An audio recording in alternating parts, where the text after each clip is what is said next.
Hello students, welcome to GRD classes. तो आज के इस लेक्चर में हम करेंगे कुछ most important questions of motion in a straight line. तो जिसमें जो आपका फर्स्ट टर्म होने वाला है तो उसके अकॉर्डिंग ये वाले क्वेश्चंस और बहुत इंपॉर्टेंट है। चलो स्टार्ट करते हैं। That is t which is equals to a x square plus b x. हमें एक इक्वेशन गिवन है और वो ये कहना चाहता है the relation between t and x is this where a and b are constants. A और बी जो है इसमें कॉन्स्टेंट है। हमें एक्सप्रेस करना है instantaneous acceleration in terms of instantaneous velocity. तो ये क्वेश्चन है, तो स्टार्ट करते हैं इसका आंसर। तो कहता है कि हमें t equals to a x square plus b x given है ना। तो इंस्टेंटेनियस एक्सेलरेशन चाहिए in terms of instantaneous velocity. तो सबसे पहले इसका अगर मैं dt बाय डी एक्स कर दूंगा, क्योंकि हम सभी को पता है कि D x by D T जो होता है इंस्टेंटेनियस वेलोसिटी होती है। अगर ये इंस्टेंटेनियस वेलोसिटी होती है तो बेटा इसका D T by d x बन जाएगा 1 बाय वी, उल्टा हो जाएगा। अब इसको डिफ्रेंशिएट करते हैं 2ax प्लस, क्योंकि ये तो कांस्टेंट है, एक्स स्क्वायर का 2x हो गया, b कांस्टेंट है तो यहाँ पर जस्ट b बचेगा, क्योंकि dx बाई dx जो हो जाएगा वो 1 बन जाएगा। तो ये मेरे पास 1 बाई बी आ गया 2ax प्लस ऑफ b, जिसमें जो v हो जाएगा और यू कैन से v आ जाएगा, ये नीचे उतर के आ जाएगा। तो यू कैन राइट जो v हो गया वो 1/2ax प्लस b हो जाएगा, और यू कैन राइट v हो जाएगा 2ax प्लस b की power -1। This is my equation number 1। अब वेलोसिटी आ गई है, अब 2ax प्लस b के फॉर्म में आई है। अब यहाँ पर जो पूरी एक्सप्रेशन है वो t और x की है। तो मुझे अगर एक्सेलरेशन चाहिए तो वो dv बाय dt होता है, that is instantaneous acceleration. But यहाँ पर t की टर्म्स तो है ही नहीं, तो मुझे एक्सेलरेशन का एक और फॉर्मूला वेलोसिटी के टर्म्स में याद है। अगर मैं इसको dx बाई dx कर दूंगा तो ये dx बाई dt वेलोसिटी बन जाएगा इनटू हो जाएगा dv बाय dx। क्लियर होता है ये? तो एक्सेलरेशन का एक और फॉर्मूला बन गया v dv बाय dx। अब ये पूरी चीज़ डिफ्रेंशिएट हो सकती है। तो you can right A acceleration, v की जगह अभी आप v ही लिख के रहने दीजिए। अब d by dx of what, you can write इतने सारे पार्ट का, तो 2ax plus p 2ax plus b की पावर -1। इसका मुझे डिफ्रेंशिएशन करना है। अब आप सभी बच्चों को पता है कि किसी भी चीज़ का डिफ्रेंशिएशन करते हैं तो d by d x of x raise to the power n x n -1 होता है। यहाँ पर d by d x 2ax plus b की पावर -1 है। तो हम क्या करेंगे बच्चों, इसको डिफ्रेंशिएट कर लेंगे। सबसे पहले -1 नीचे उतारेंगे। एक्सेलरेशन का एक्सेलरेशन v मतलब v क्या है 2ax प्लस b। अब यहाँ पर आपने -1 नीचे उतार लिया क्योंकि इसकी पावर नीचे आ जाती है। 2ax प्लस b की पावर यहाँ -2 हो जाएगा, -1 इंटू -1 -2 हो गया, है ना। अब डॉट लगाएंगे, अब इसका डिफ्रेंशिएट करेंगे, that is 2ax plus of b का। ऐसा करने से, अच्छा मैं v की जगह वैल्यू पुट कर देता हूँ। You can right 2ax plus b, ये की पावर -1, ये इक्वेशन 1 से v की वैल्यू यहाँ पुट कर दी। अब यहाँ पर -1 भी है क्योंकि वो नीचे उतर के आया था। अब ये 2ax प्लस b की पावर -2 है। अब इसका जब डिफरेंशिएशन करेंगे b का तो 0 हो जाएगा, 2ax का 2a बचेगा। ठीक है, तो इतनी सारी टर्म मेरे पास आ जाती है। तो अब ये और ये, इसकी पावर जो हो गई 2ax प्लस b की पावर -3 हो जाएगी, ये -1 है इंटू 2a हो गया। इसको -2a v का क्यूब लिखा जा सकता है, क्योंकि ये वाला पार्ट -1 क्या था v, अगर यह -3 हो जाएगा तो ये v क्यूब बन जाएगा, which is our required result. ये पहला क्वेश्चन है जो आपका फर्स्ट यूटी में पूछा जा सकता है, फर्स्ट टर्म में, फाइनल टर्म में। अब नेक्स्ट है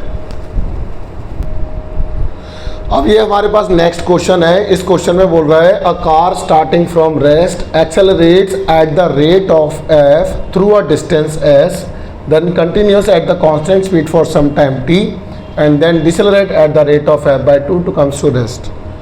if the total distance is 5s then prove that s equals to half ft square. तो ये वो क्वेश्चन है जो आपका इस फर्स्ट टर्म में या फर्स्ट यूटी में मोशन या स्ट्रेट लाइन के थ्रू पूछा जा सकता है। तो स्टार्ट करते हैं। कहता है a car starting from rest. तो मैंने ए पॉइंट मान लिया, ए मेरी कार है और ये ए पॉइंट पर जो स्टार्टिंग फ्रॉम रेस्ट है तो यू 0 हो गया। Accelerate eight the rate of F, तो एक्सेलरेशन की वैल्यू एफ है, थ्रू अ डिस्टेंस एस, तो यहाँ से यहाँ तक का डिस्टेंस मैंने s1 मान लिया जो s है, बी पॉइंट तक। अब बी पॉइंट पर मेरे पास फाइनल वेलोसिटी नहीं है, तो जब ये यहाँ से यहाँ तक चलता है तो इसके पास एक्सेलरेटेड मोशन है।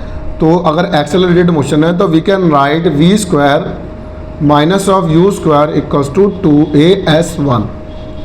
वी स्क्वायर मुझे नहीं पता क्योंकि मुझे यहाँ पर फाइनल वेलोसिटी चाहिए एक्सेलरेटेड मोशन की। u मेरे पास 0 है, 2f s1 की वैल्यू s है, और you can write v square equals to 2fs और v की वैल्यू आ जाएगी under the root of 2fs।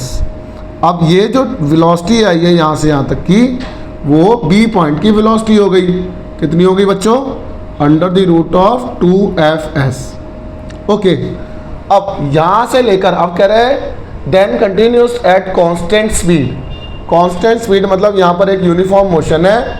जब यहाँ से यहाँ तक यूनिफॉर्म मोशन है तो ये इस B से लेकर C तक के लिए, अब इसको मैं बोल दूंगा अगर ये A से B तक की फाइनल वेलोसिटी थी उसके लिए अब यहाँ पर क्या बन जाएगा, ये यहाँ से यहाँ का डिस्टेंस मान लेंगे s2 जो हमें फाइंड आउट करना है। अब डिस्टेंस होता है स्पीड इनटू टाइम, क्योंकि यहाँ से यहाँ तक का टाइम कितना लगा है बच्चों? t। तो डिस्टेंस जो हो जाएगा s2 वो हो जाएगा स्पीड इनटू टाइम। तो स्पीड कितनी है बच्चों? 2fs इनटू में t। तो ये मेरे पास डिस्टेंस s2 आ गया क्योंकि टोटल डिस्टेंस 5s है।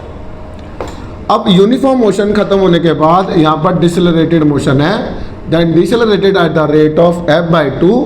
तो यहाँ पर एक्सेलरेशन की वैल्यू है minus of f/2 and comes to rest. तो यहाँ पर फाइनल वेलोसिटी ये 0 है। जो ये वेलोसिटी यहाँ पर फाइनल वेलोसिटी सी ए से बी में वो अब यहाँ पर u डैश बन जाएगी विच इज v की बराबर जो था under the root of 2fs। ये मेरे पास क्या है बच्चों? u dash. u डैश क्यों है? क्योंकि यहाँ पर फाइनल वेलोसिटी 0 है, डिसेलरेटेड मोशन है। तो ध्यान दो, तो c से लेकर d में v square minus of u dash का स्क्वायर 2f/2, यहाँ पर माइनस का साइन लग जाएगा क्योंकि डिसेलरेटेड मोशन है, इनटू s3, है ना। अब यहाँ पर s3 जो डिस्टेंस है वो कैलकुलेट किया जा सकता है। तो सबसे पहले v स्क्वायर ये 0 है, u डैश का square you can write u dash. अब u डैश कितना है? ये है, that is under root 2f s का स्क्वायर, ठीक है। और ये माइनस से माइनस कट गया, minus of f into s3 आ गया। इस माइनस से अब ये स्क्वायर कर दो, 2fs minus of f(s3), minus से माइनस कट जाएगा, f से f कट जाएगा, s3 की वैल्यू आ गई 2s। समझ में आता है? अब ये s3 आ गया, ये s2 है, s1 हमारे पास s है। तो अब ये तीनों मिला के जो हैं 5s की बराबर है। s1 प्लस s2 s3 कितना है बच्चों? 5s। s1 कितना था? s। s2 कितना है?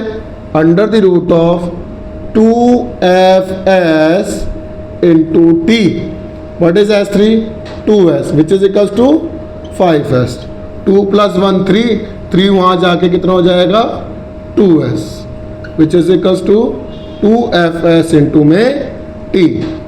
स्क्वायरिंग बोथ साइड्स, अगर आप यहाँ पर स्क्वायर कर दोगे तो बेटा 4s स्क्वायर ये बन जाएगा, इसका रूट हट जाएगा, 2fs इंटू टी स्क्वायर हो गया।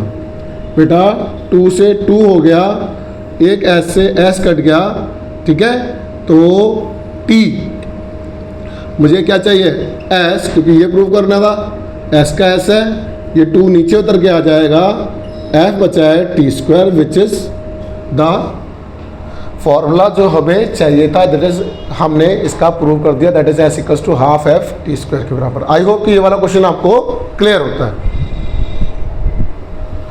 इस क्वेश्चन में ये कह रहा है कि a ball thrown vertically upwards with a speed of 19.6 metre पर second from top of a tower returns to the earth in 6 second, find the height of tower. मान लिया जाए ये एक टावर है जिसकी हाइट बच्चों h है, डिस्प्लेसमेंट कितनी है बच्चों यहाँ से यहाँ तक की h, और एक पर्सन जो है वो यहाँ पर खड़ा हुआ है और इसने इस तरीके से बॉल को ऊपर हिट करा है जो कुछ देर बाद ग्राउंड पर आ जाएगी। तो अगर मान लिया जाए वो बॉल ये है जिसको इसने हिट किया है और मतलब थ्रो किया है वर्टिकली अपवर्ड, तो जिस टाइम किसी बॉल को अपवर्ड डायरेक्शन में थ्रो करेंगे किसी हाइट से, तो उसकी इनिशियल वेलोसिटी कितनी दे रखी है बच्चों, दैट इज u 19.6 मीटर पर सेकेंड। और मैं हर न्यूमेरिकल में u का साइन पॉजिटिव लेता हूँ और g का साइन जो है ऊपर थ्रो करते टाइम नेगेटिव लेता हूँ। तो मैंने यहाँ क्या करा है, एक्सेलरेशन जो है वो g है which is equals to minus of 9.8 metre पर सेकेंड स्क्वायर। माइनस क्यों लिया है, जिस टाइम बॉल ऊपर की डायरेक्शन में थ्रो करी गई थी, ऊपर की तरफ थ्रो करी गई है, तो उस टाइम एक्सेलरेशन को क्या ले लिया मैंने, नेगेटिव ले लिया। अब ग्राउंड तक आने तक का जो टाइम लग रहा है बच्चों वो 6 सेकेंड्स है, क्लियर। तो यहाँ से लेकर यहाँ तक जब बॉल गिरी तो कह रहा है find the height of tower, ये निकालना है। तो याद रखेंगे हाइट ऑफ टावर, जब मैं किसी टावर पे खड़े होके किसी बॉल को ऊपर थ्रो करूँगा उस टाइम में डिस्प्लेसमेंट और you can say height of tower negative ले लेता हूँ। तो एस जो होता है वो U T plus half A T square के बराबर है। तो एस जो है वो बच्चों माइनस एच है, यू आपका 19.6 है, टाइम आपका 6 सेकेंड्स है, ऊपर फेंकते टाइम जी की वैल्यू नेगेटिव ली है आपने, और into T square that is 6 का स्क्वायर। इसको सॉल्व करो, ये हो जाएगा 117.6, ये हो जाएगा 4.9 इंटू 36। सॉल्व करके देखना इसको, 117.6 माइनस 176.4 कुछ इसके अराउंड आएगा। और नाउ इसका जो रिज़ल्ट आ रहा है माइनस ऑफ 58.8 आएगा, माइनस से माइनस कैंसिल हो जाएगा, यू विल गेट 58.8 मीटर जो हमारे पास पॉजिटिव हाइट आती है। तो इस तरीके से हम किसी न्यूमेरिकल को जब किसी हाइट पे थ्रो होके फेंकेंगे, तो हाइट पे खड़े होके किसी ऑब्जेक्ट को थ्रो करेंगे तो उसका रिजल्ट इस तरीके से पॉजिटिव हाइट आ जाएगी। Thank you very much.